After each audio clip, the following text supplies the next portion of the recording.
கார்த்திகை தீப நாள் அன்னைக்கு என்ன பண்ணுறோமோ இல்லையோ பூசணிக்காய் பொரியலும் பொரிகல்ல உருண்டையும் மறக்காமல் பண்ணிடுவோம். ஆனால் இந்த பூசணிக்காய் வந்து நம்ம ஊர் பூசணிக்காய் இல்லை, ஆரஞ்சு பம்ப்கின்.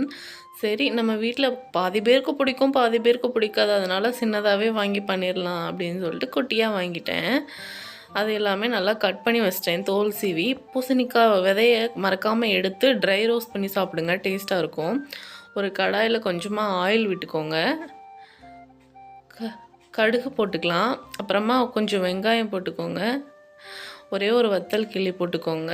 உங்களுக்கு காரமாக வேணால் வத்தல் நிறையா போட்டுக்கலாம். இது வந்து ஒரு ஸ்வீட் டேஸ்ட்டில் இருக்கும். அப்புறமா பூசணிக்காய் போட்டு தேவையான உப்பு போட்டு நல்லா வதக்கி விட்டுற வேண்டிதான்.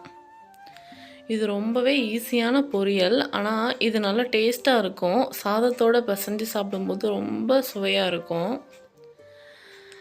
சிம்மில் போட்டே வதக்குனிங்கன்னா நல்லா மையாக வெந்துடும். இந்த அளவுக்கு மையாக வேக